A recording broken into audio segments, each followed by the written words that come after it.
Let's see.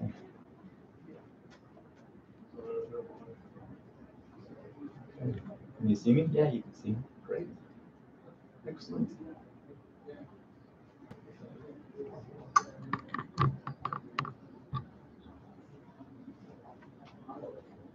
Just been like in the middle of just so much business development.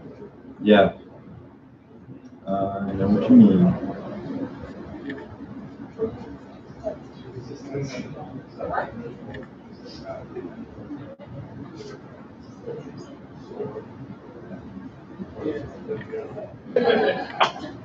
Hey, you go get a refill.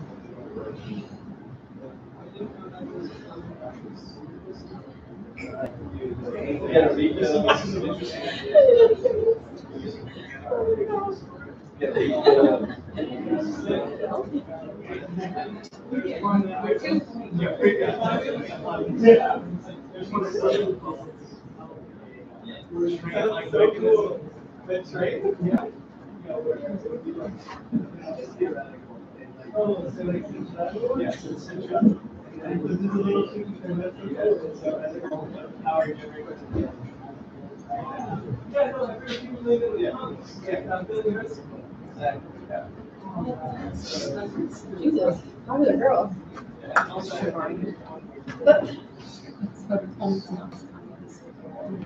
Send it to me or Yeah, I'm in the middle of editing? getting online. Oh, okay.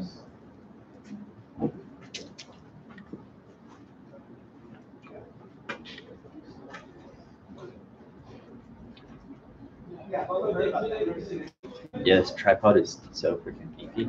It's like 15 pounds. Yeah, I don't know, like, just that.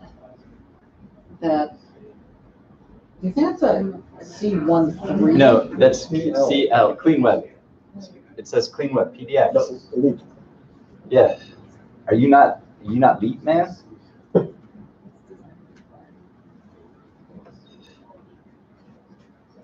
I thought you were Leap. Ah, why not? Hi, Clarissa. Nice to meet you. I'm Dorian. Maybe we only got one login and you're using it. No, it's supposed to be everybody should be able to use it. Oh, good. Last place we had. Clean Web PDX with the exclamation point. Everybody can use this, right? Yeah. Nice. Okay, I will try again. Bonneville? Oh, Is it through Bonneville Power? the Clean Web. The Clean Web. Oh, sorry. Cool. My bad. How long have you been with them? Maybe a year and a half. Oh, cool. Yeah. We're always like excited to see, and it's a good city to work for.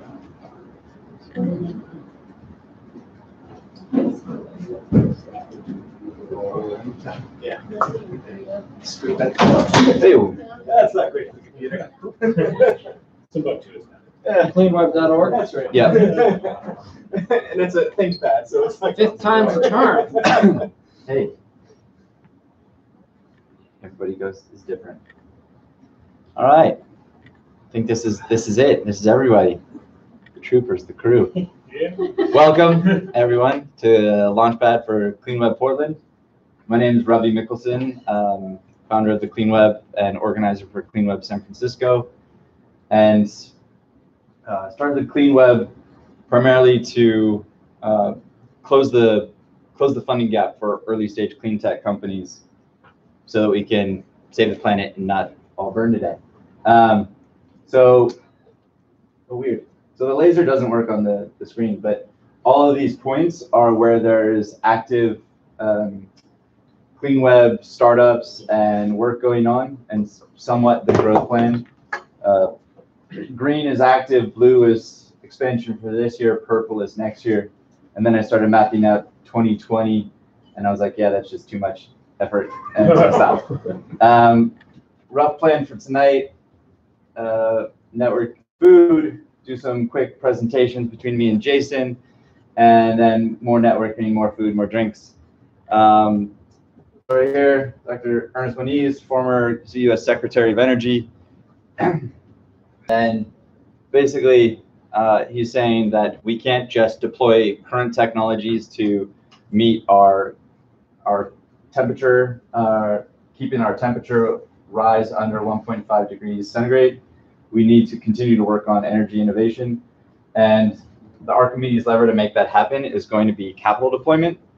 And so far this year, of the more than $13 billion that's been invested into clean tech startups so far, only 1% has gone towards seed stage companies. The rest has gone to Series A and beyond.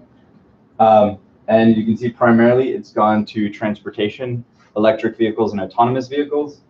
We also got quite a bit for some construction improvements, agriculture, energy efficiency, solar. Storage is relatively hot. It's like this is so massive that even though these are like hundreds of millions of dollars, they seem minuscule. Yeah. Autonomous vehicles related to clean energy? What's that? Autonomous vehicles, why are those listed as clean? That's basically they're going to drive more efficiently than humans. So Okay. Thanks. the entire sort of clean tech space, what gets listed that is clean and isn't clean, is still amorphous, and there's like 14 different definitions. And so right now I'm just collecting all of them, and we can drink and argue about it later. Because everybody's got their own list. So, Opinions. yeah, opinions. I got none of those. Facts.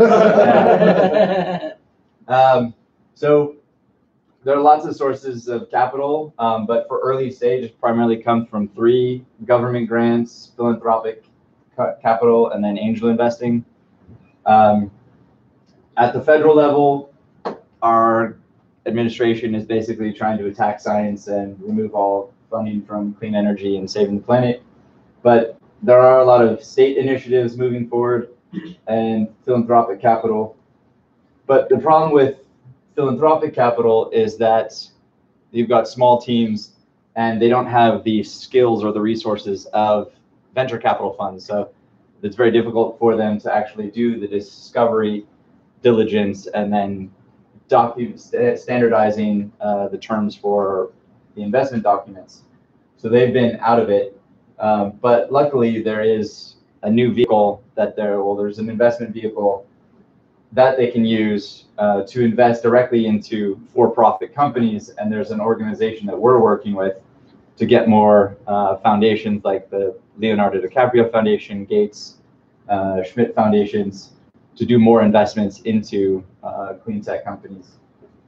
And a big thing, especially in Silicon Valley, a big response that I get is that why doesn't all these startups just go on AngelList? That's where all startups go to get their capital. Well, you can see this little sliver right here, 0.14% of the deals in companies on AngelList are clean tech. And everything else, this is what gets funded. And if you actually want to talk to an investor on there who's investing in clean tech, you have to first get through the 45% of investors who say that they're investing in clean tech but aren't putting forward capital. So the likelihood of just reaching out to an investor on AngelList that says they're investing in clean tech and is actually going to invest is really low. So that's where we come in, is to build an online platform, a better AngelList, a philanthropic foundation list, a government grant list, to actually match the appropriate capital with the startup. So if you're building a software startup, you can talk to an angel or a venture investor because your exit is going to be much quicker. But if you're building some deep tech thing, you're going to need to talk to the foundations and the government grants to de-risk the platform.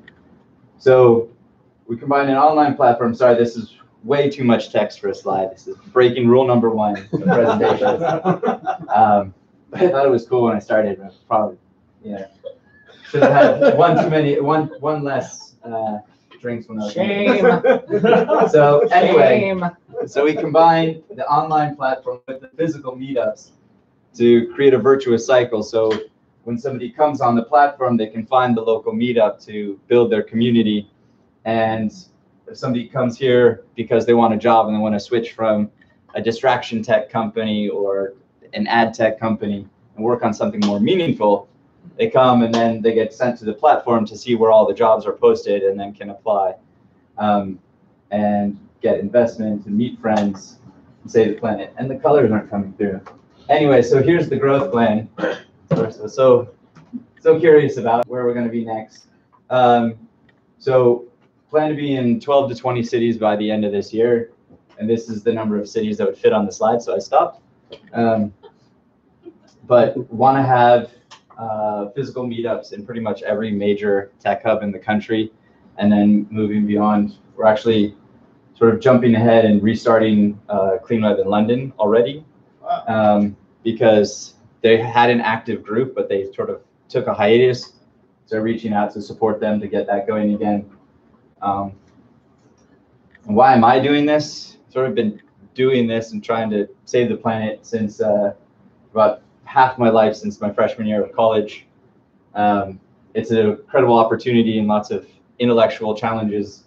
And then also, my name Ravi is Sanskrit for the sun. So being in solar energy as it was before, and clean energy is sort of written in the stars, you could say. All right, so now I'm going to hand it over to Jason, who I've known for a while from the Bay Area and who is the local organizer here in Portland.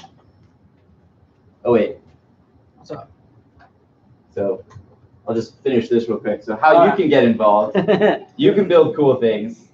Submit topic speakers, ideas to help. You can help organize.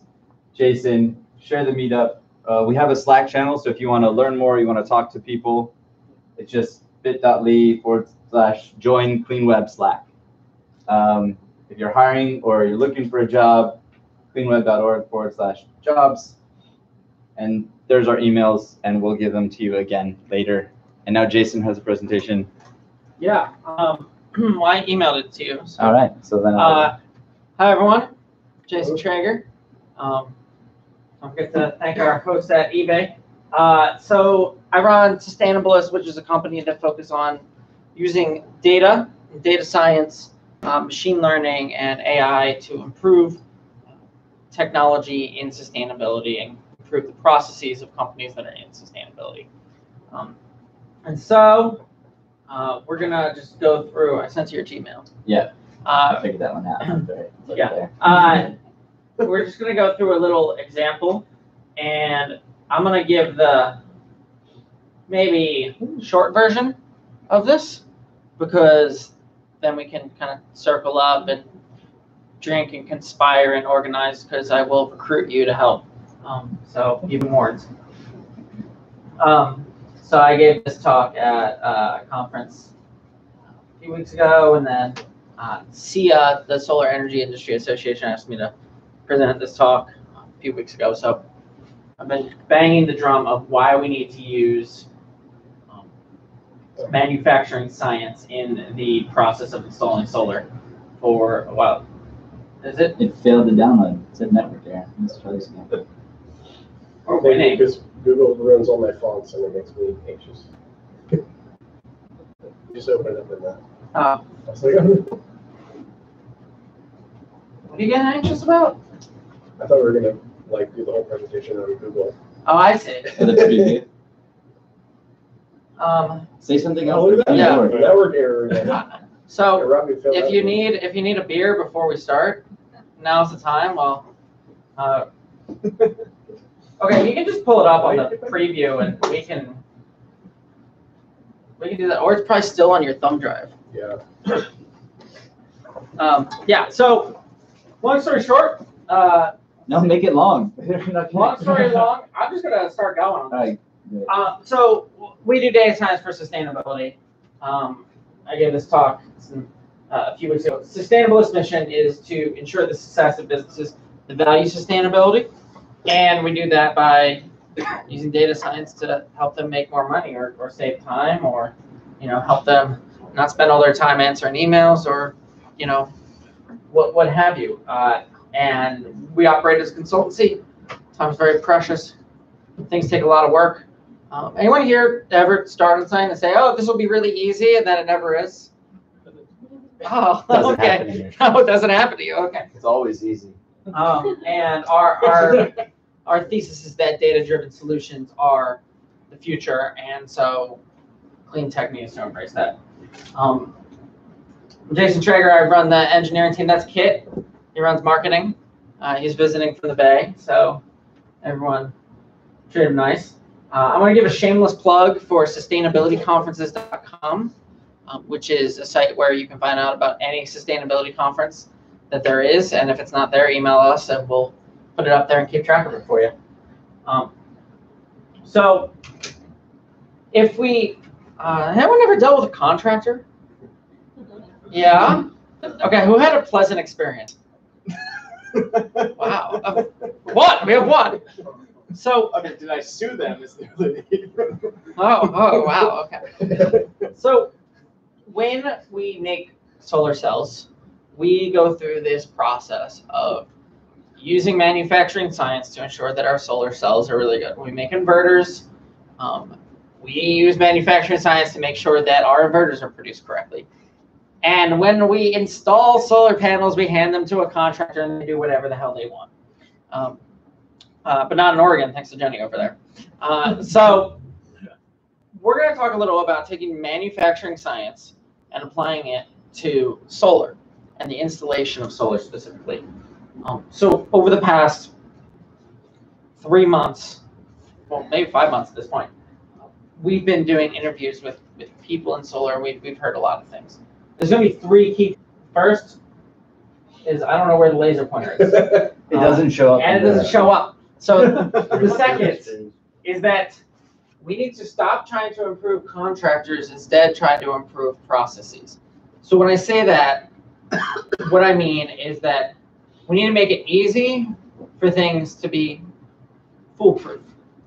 In that, if you're assembling a computer component, you use beveled screws, so you drop it in there and it just goes in there. If we make things difficult for contractors, they will mess it up. And it won't be good for anybody. We need to learn the lessons of the Industrial Revolution, and we need to accept that quality assurance and control in solar is a cost-saving mechanism.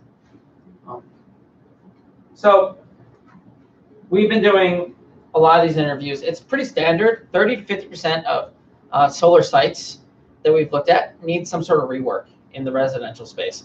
So this can be anything from something is majorly wrong, or they've just left the job site without finishing the site and forgot a tool and had to go back. But the cost of rolling a truck is significant. The long tail standard of installers. So most solar is installed by a large number of very small contractors, and that makes standardization very difficult.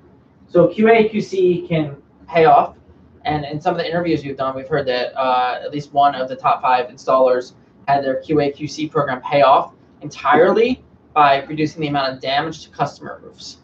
So this is a big deal, but different jurisdictions have different QA/QC requirements. So we're not really standardizing. In the commercial utility scale side, rework is pretty standard after the site is possessed. It's not unusual for us to hear that a site is getting commissioned or turned on at a solar farm, and they just have to come out and rework miles of cable because it was installed wrong. And this is just viewed as a cost in the industry in a lot of places. And so we want to talk to the financiers about this, and they said, not our problem. That's the engineering company. If they F it up, we'll sue them. So there's this misalignment of incentives in the space that we need to address. And there's also a misalignment on my slides, but we're just going to go. We're just going to go for it.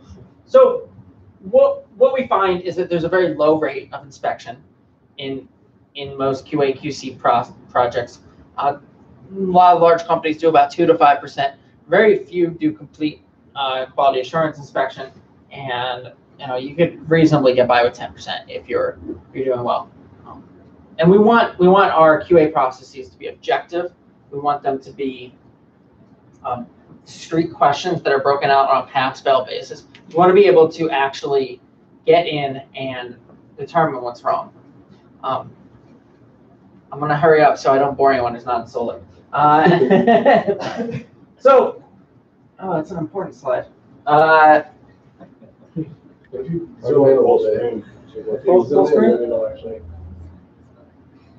There we go.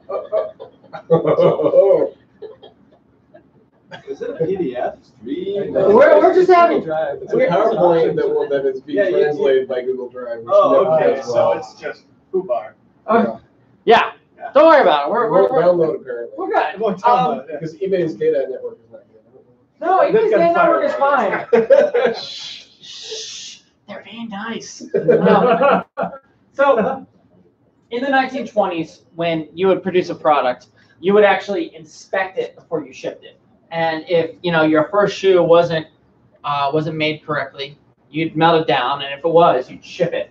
As we've gotten into the mass production era, we've gone through this thought modernization that the process should be in the center of all manufacturing.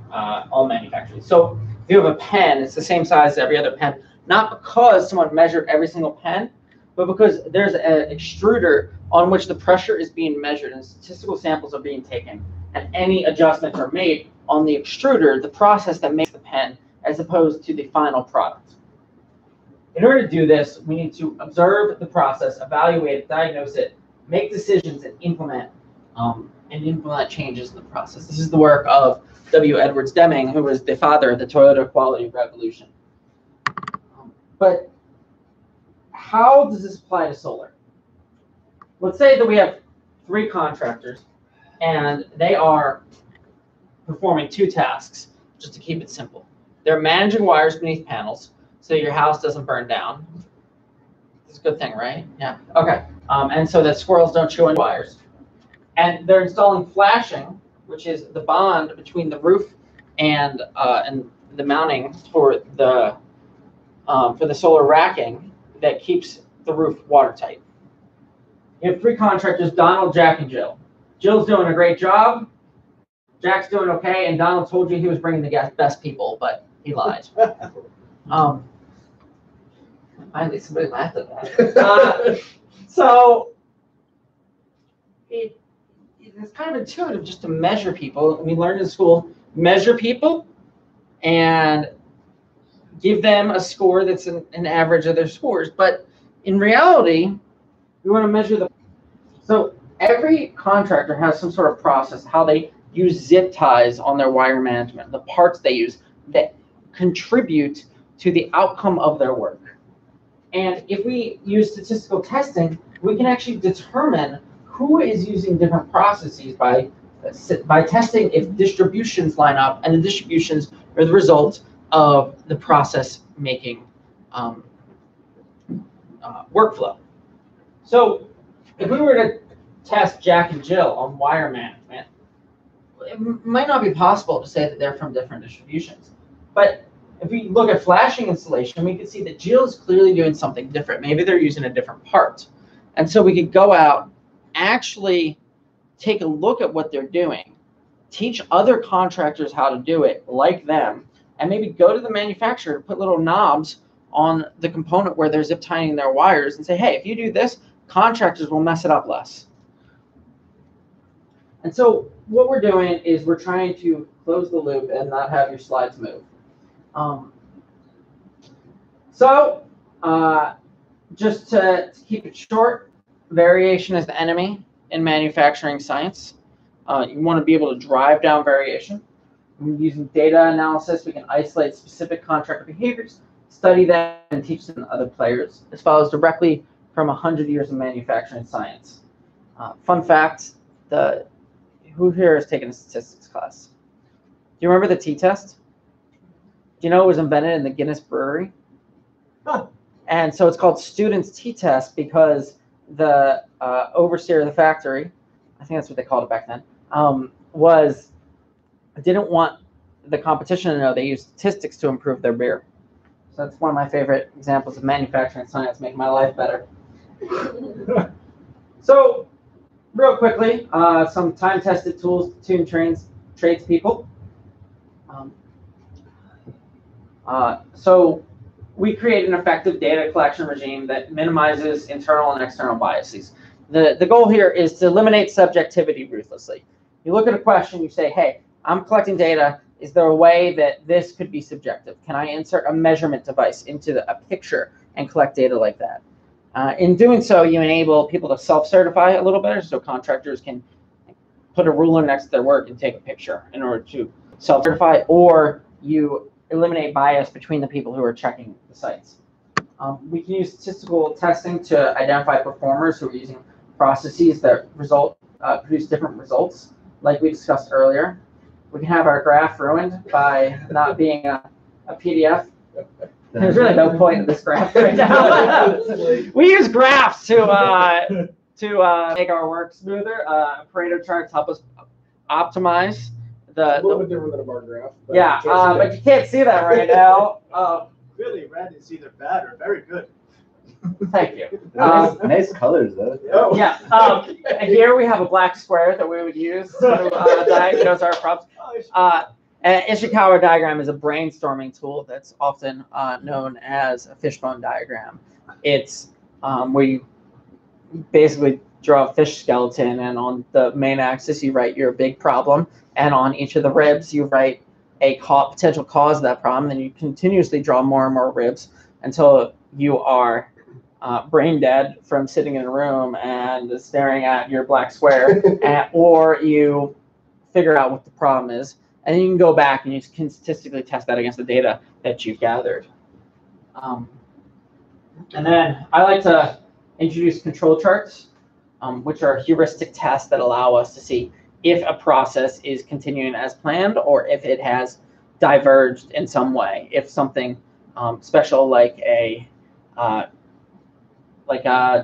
shift lead retiring has caused the process to change, or if it's within natural variation. So control charts are a tool that I'm trying to get inspectors to utilize in solar, and it's starting to be taken on